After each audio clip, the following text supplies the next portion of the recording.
Kraft presents The Great Gildersleeve. Yeah.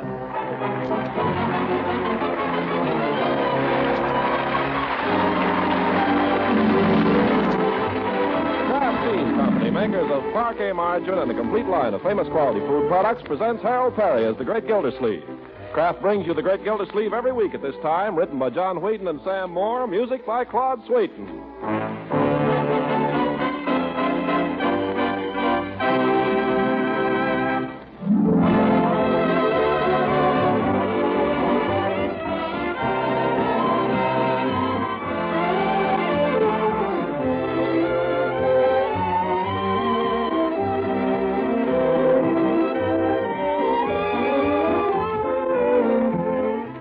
From the Great Gildersleeve in just a moment. Good, nourishing foods, as you well know, disappear mighty fast from your dealer's shelves these days.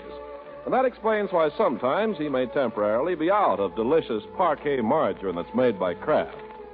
Yes, Kraft makes this nutritious, fine-flavored spread for bread. And, of course, Kraft is doing everything possible to keep your dealer supplied. These days, however, so many people prefer parquet margarine that dealers often find themselves hard put to keep up with the demand. So our advice is watch your food dealer's refrigerator or his refrigerated display case and buy parquet whenever there's a new supply on hand. Remember, parquet is an excellent energy food and is fortified by Kraft so that every pound contains 9,000 units of vitamin A. And it's such a delicious, satisfying spread for bread. So look for and always ask for parquet, P-A-R-K-A-Y, parquet margarine made by Kraft.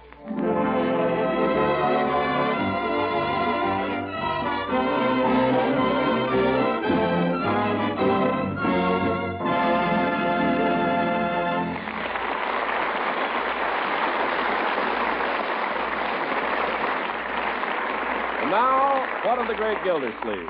Well, he's broken into the papers again. The Summerfield Indicator of October 26th bears an editorial headed, Watchman, What of the Night? And we may be sure that it's not escaped the attention of the great man himself. So let's drop in there and see how he's taking it. The action of Mayor Terwilliger in removing Throckmorton P. Gildersleeve from office and installing his own cousin, Dan McCarthy, as water commissioner can be attributed to nothing but politics. You said it. Mr. Gildersleeve may not have been perfect, but at least he had one virtue. He kept the water running. You're darn right. If Mayor Terwilliger has any hope of being reelected on November 7th, he will straightway return Mr. Gildersleeve to office. Hooray! Now they're talking. Hooray for us! Isn't that wonderful, Uncle Mort? I don't like that part there where it says I wasn't perfect. Oh, don't be silly. Nobody's perfect. Now, Marjorie. Bertie, you think that's any way for a girl to talk about her uncle? Oh, Mr. Gildersleeve, if you was perfect, you'd be up with the angels, which thank goodness you ain't. Oh, Uncle Mort, I'm so glad. I'm so glad. Now, my dear. I'm glad they showed up, that old Terwilliger, the old fool. I'm glad they finally gave you credit. Uncle Mort, I must say you don't seem very excited. I should think you'd be thrilled. Well, it's gratifying, my dear. Gratifying to have one's humble efforts recognized at last, even though the recognition comes too late. Too late? If you ask me, it's just in time. In another week, we might have been eating grass. We were at no time an actual want, my boy. Well, now, what was all that you were giving us about we had to cut down? Why am I beating my brains out trying to scrape along on a 15-cent allowance?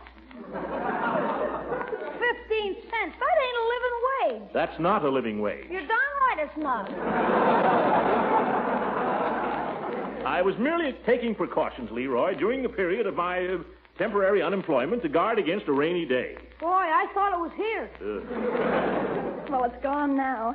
The mayor will have to make a commissioner again, won't he, Uncle Mort? It doesn't seem to have occurred to anyone that I may possibly not be interested in the commissionership. Not interested? Don't tell me you're not going to take it. I have never sought public office, my boy. Are you kidding?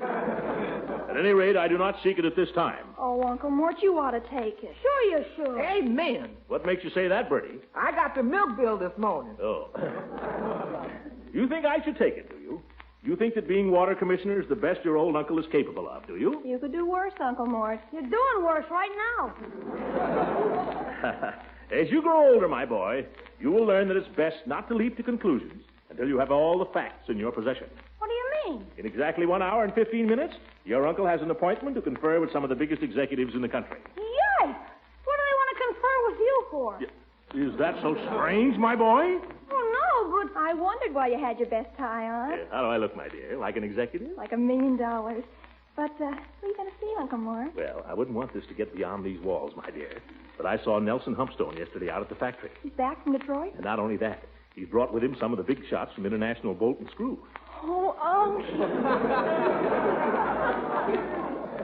You, think they might want to talk to you about a job? Well, they certainly don't want to run me for president.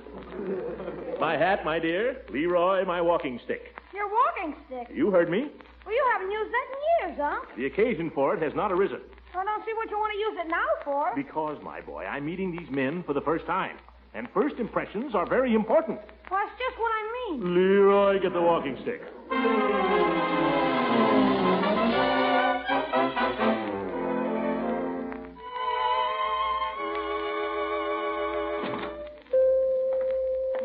Hello, Mr. Gildersleeve.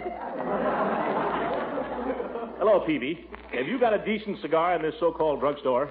Well, I have your regular brand, Mr. Gildersleeve. You haven't answered my question. I want the most expensive cigar you've got, Peavy. Let me see. I've got these at 25 cents each. About as expensive. Is that the best you can do, 25 cents?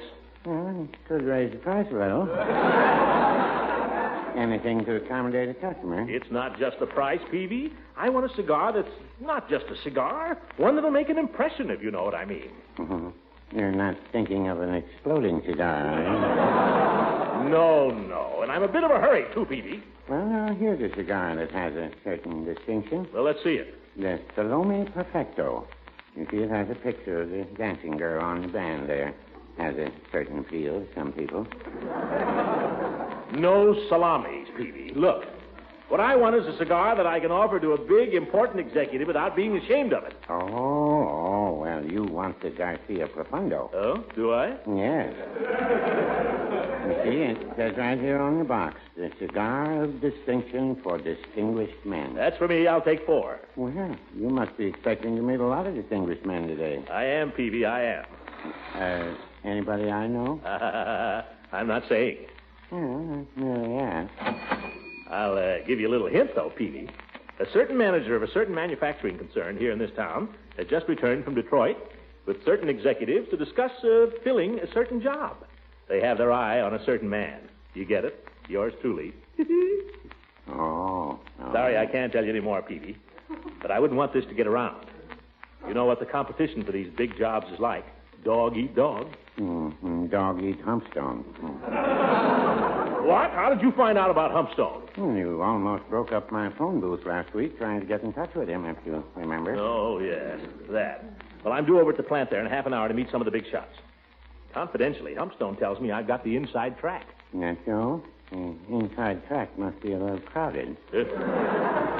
What do you mean? Well, Frank Jessup was in here this morning. You know him. Jessup? Oh, yeah, he has the Buick agency over on State Street. He had the Buick agency. He's out there at the plant right now. He is? Yeah, and then there's Walter Kornblum. I hear he's been... Kornblum? Oh, my goodness, it must be all over town. I'd better get over there. No, Mr. Gildersleeve, your cigars. Cigars? Oh, yeah, let me have them, Peavy. I hope they do the trick. Well, they ought to, at a quarter apiece. If it's any comfort to you, Jessup bought the 2 for 15 centers. Oh, great. I'll let him beat me to the draw, then I'll move in with the big gun.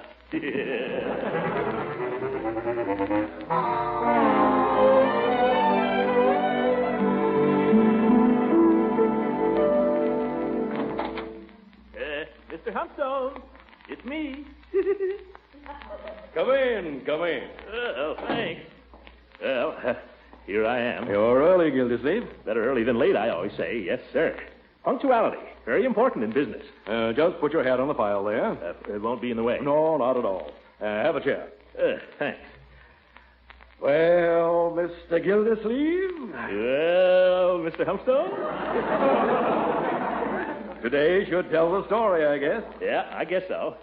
Have a cigar. Oh, no, thank you.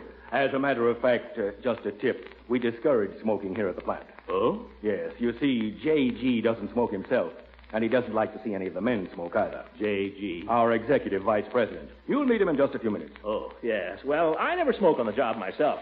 Just happen to have these things with me, so I thought if anybody could use them, maybe I'd better get rid of them before... No, just put them out of sight. J.G. is a funny duck. You have to know just how to handle him. Oh, how's that? Oh, you'll catch on. Now, A.K. is different. A.K. has a great sense of humor. Only you never know when he's kidding. Oh, how do you find out? You'll find out. It takes a little time, but for now, just take your cue from me. When I laugh, you laugh.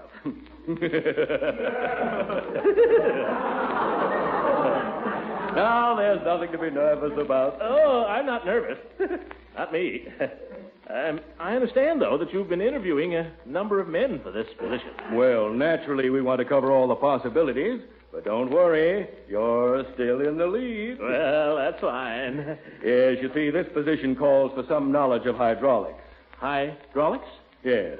And with your experience in the water department, we Oh, yes, I ran into plenty of those hydraulics down there at the water department. Oh, plenty. Yes, Miss Pickens? J.G. will see you now. Well, J.G.'s ahead of schedule. How did that happen? He's been cutting his interview short. Uh-oh. In a bad mood today? Rather. After you, Mr. Gildersleeve. Oh, no. Oh, no. After you.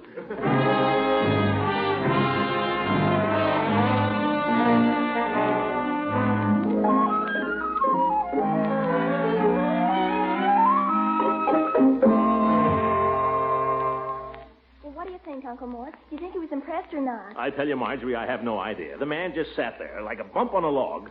Didn't say anything, didn't ask any questions, just stared at me like an idiot. Humpstone did all the talking. I don't think the man is all there. Tell me something, Unc. What does this job pay? I don't know. Besides, it's none of your business. Leroy, can't you see Uncle Mort's upset? Well, as long as he was there, I don't see why he couldn't ask. Ye gods, that was no time to bring up money. That's not the way these things are done, Leroy. I imagine it pays a good $4,000 or $5,000. I don't care what it pays. I don't think I want the darn job anyway. Not if I have to work for an old fool like that. Sat there like a wooden Indian. Telephone. Yeah, I'll take it. Hello? Humpstone? Yeah. Yeah. Yeah. Yeah. Well, thanks, Humpy. Yeah. What is it? What do you know, kids? Humpstone ran into J.G. in the washroom, and he likes the cut of my jib.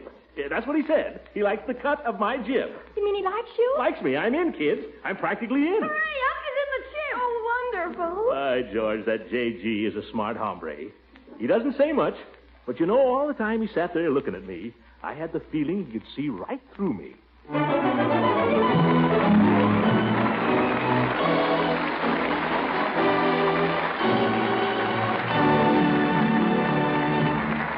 The Great Gildersleeve will be with us again in just a few seconds. And that's the time we're going to use for some important reminders about Parquet Margarine, a nutritious spread for America's bread. You see, during the next few weeks on this program, you'll be hearing about other Kraft quality food products. So we'd like to remind you briefly of the important way Parquet Margarine contributes to good family nutrition. First, there's the splendid food energy Parquet provides so economically. And second, Kraft guarantees that every single pound of Parquet margarine contains 9,000 units of important vitamin A. And they're both needed every day for good family nutrition. Of course, you should remember, too, Parquet's fresh, delicate flavor and how good it tastes on bread, toast, rolls, and waffles. Yes, Kraft makes this delicious, nourishing spread for America's bread. So remember always to ask for Parquet, P-A-R-K-A-Y. Parquet margarine made by Kraft.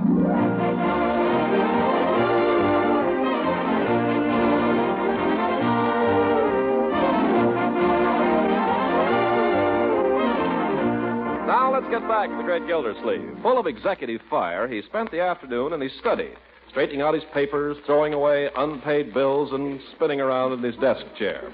Now, he and his family have enjoyed an early supper so that Bertie can attend a war chest meeting, and Gildersleeve is topping it off with a cigar. Sam, can we go to the movies? Not me, Leroy. You and Marjorie can go if you want to. Oh, boy, come on, Marge. Why can't you go, Uncle Mort? I'm going to stay home and do a little planning tonight.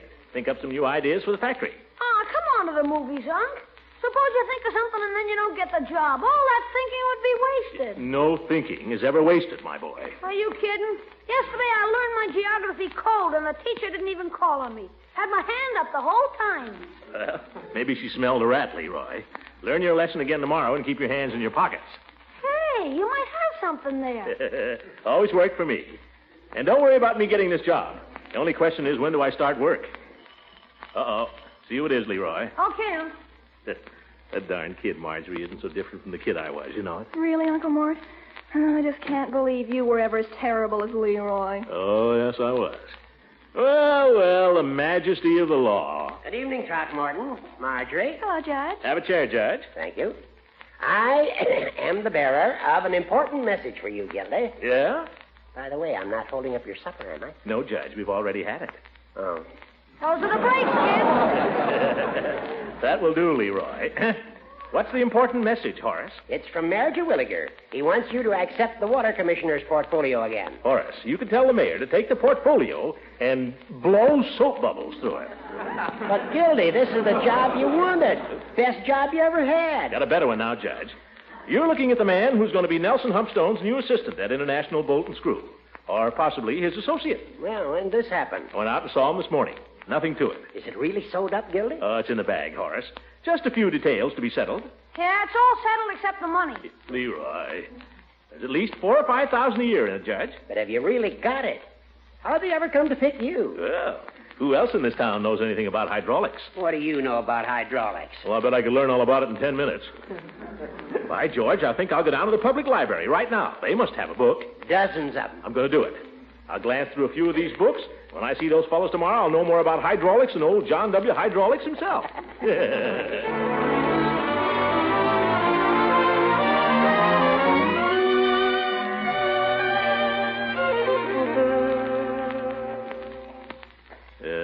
Wonder why it is that all libraries smell the same. Books, I suppose. People, too. Oh, well. Pardon me. I'd like a book on... We don't allow smoking in here. Oh, pardon me. You got an ashtray? Well, hardly. Oh? Wastebasket? Oh, I see one. Don't move. Yeah, a good shot, wasn't it? That might start a fire. Oh, no, it was out.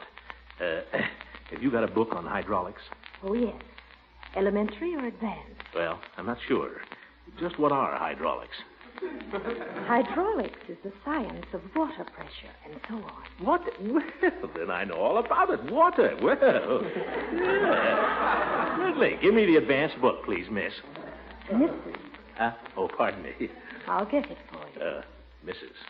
I'll bet Mr. something. Yeah, I'll bet he is. I'll bet he wears a nightcap and reads the Atlantic Monthly in bed. Do you wish to take the book out or read it here? Oh, I'll just glance through it here. Can I sit any place I please? Oh, yes. Oh, thank you, Mrs.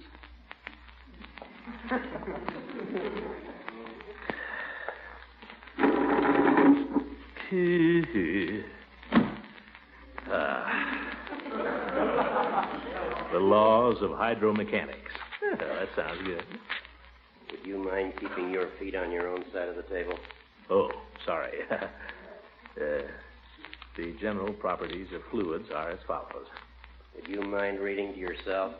Oh, Or don't you know how? I'm just as good a reader as you are. Gee, I'm surrounded. How can anybody read when it's so darn quiet? Is this chair taken? No.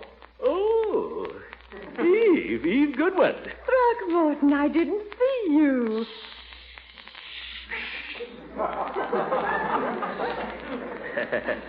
Oh, you have to be quiet in here, Eve. I know. Well, imagine meeting you here. I'm the one who should be surprised. It's awfully nice to see you. Well, nice to see you, too. It's been months. Would you mind conducting this reunion somewhere else?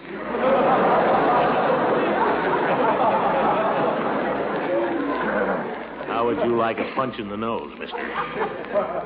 Oh, so you're a rowdy, too. Throckmorton, you'll be thrown out. Thrown out? Not by that bookworm, I won't. Come on, let's take a walk, Eve. I want to talk to you. But I just got here. It's all right. So did I. Come on, you can read any time.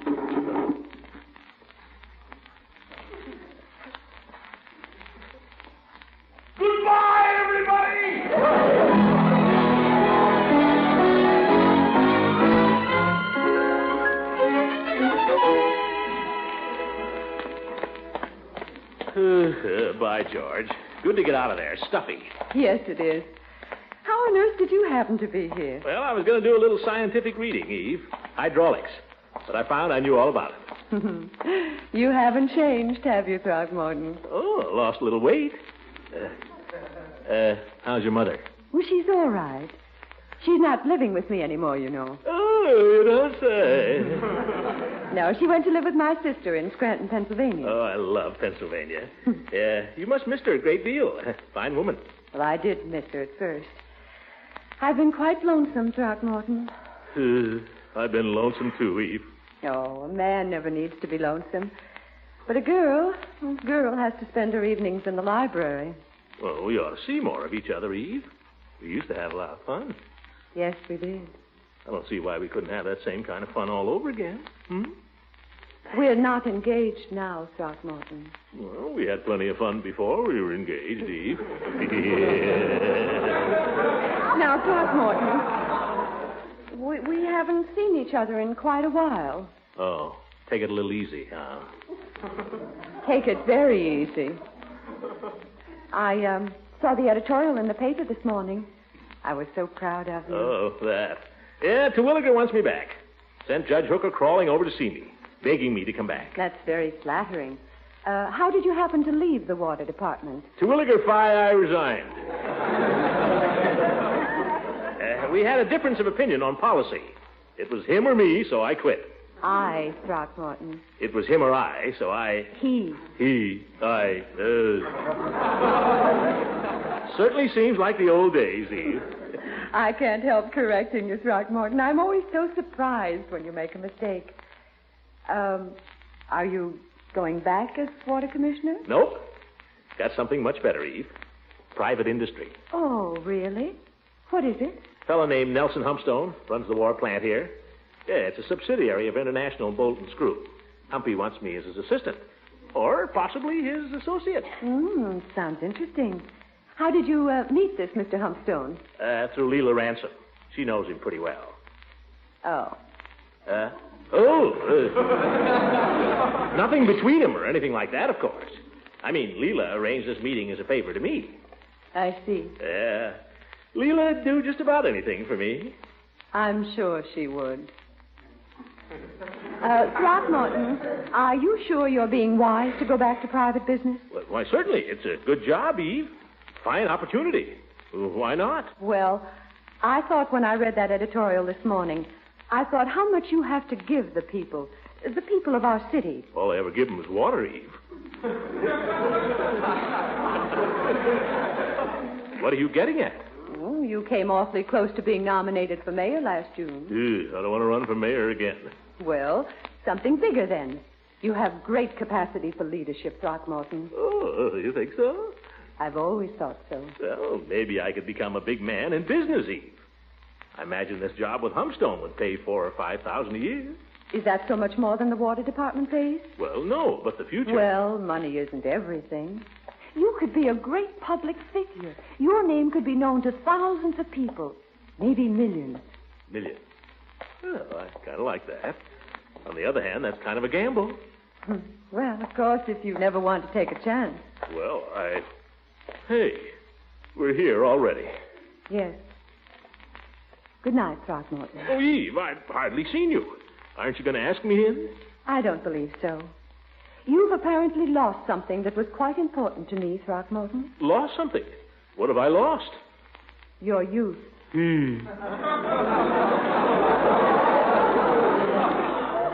The Throckmorton I knew had a marvelous spirit of youthfulness, of daring, of faith in himself.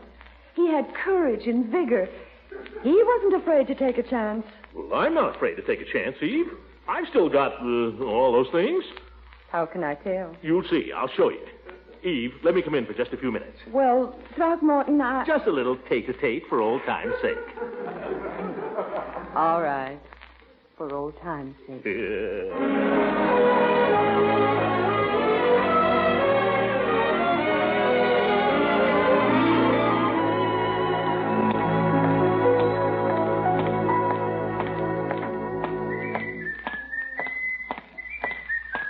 Well, good morning, Commissioner. Glad to see you back.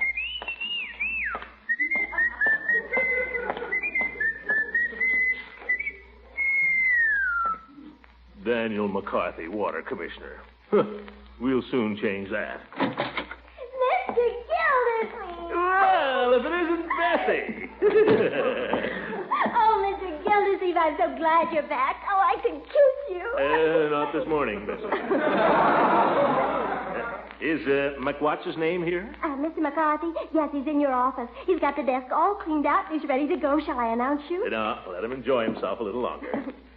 Oh, well. Hi, George. Same old office. Same old water cooler. Same old hat rack. That hat rack is a disgrace. Is this McCarthy's hat? Yes. Oh, Mr. Gildersleeve, you look so funny. Oh, really? Must have a head like a peanut, that guy. Well, are you Gildersleeve? Hey, what are you doing with my hat? well, I thought it was one of mine when I was younger, before inflation set in. Yes, I thought I'd left it in here. Oh. Well, would you care to step into my office for a moment? Take care of the formalities? Oh, yes, thank you. Yes. Well, I guess there's not much to say. The books are up to date. You can have them audited as of today if you want to.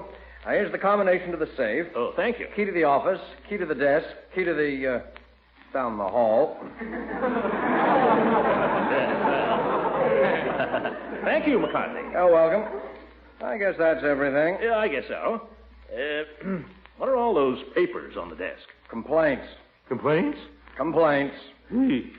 Well, I hope you'll be able to find, I hope you'll soon be able to announce your new connection. You mean you hope I'll get a job? Well, yes. Don't worry about me, Gildersleeve. I've got a better job than you'll ever get. You? Ha! Yep. IB&S, assistant to Nelson Humstone, $10,000 a year. $10,000 for a tete-a-tete. When am I going to learn?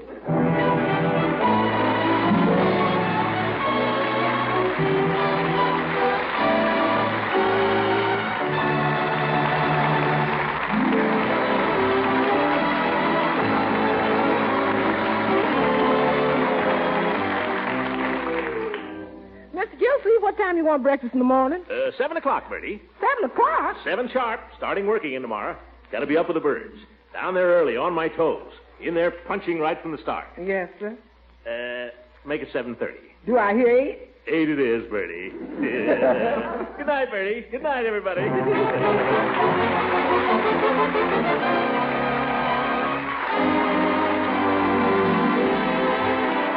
Music on this program was directed by Claude Sweet, and this is Ken Carpenter speaking for the Kraft Cheese Company, makers of Parquet margarine and a complete line of famous quality food products.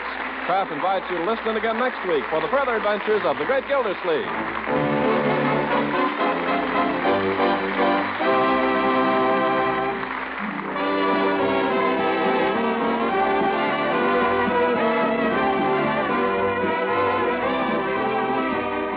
Here's how to bring out hidden flavors in meat, add new zest to salads, create new interest in vegetable, egg, and cheese dishes. It's easy as can be. Simply add an extra flavor tang to foods with Kraft salad mustard. This zestful golden salad mustard is prepared to Kraft's own special recipe. Blends with luscious smoothness into keen-tasting cream sauces for hot-cooked vegetables, adds delicious flavor to deviled eggs, puts an extra tempting tang into French salad dressings, gravies, pickle relishes, and barbecue sauce. Be sure to try this Kraft quality salad mustard soon. It's so appetizing in so many tempting ways. Also, be sure to pick up a jar of that sharper horseradish-flavored mustard, Kraft mustard with nippy horseradish added. Your dealer has them both. Kraft horseradish mustard and tangy golden Kraft salad mustard.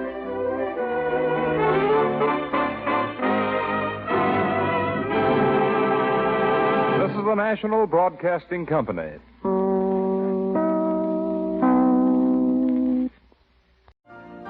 You've been listening to the OTR Gold Network. Find more classic radio at otrgold.com.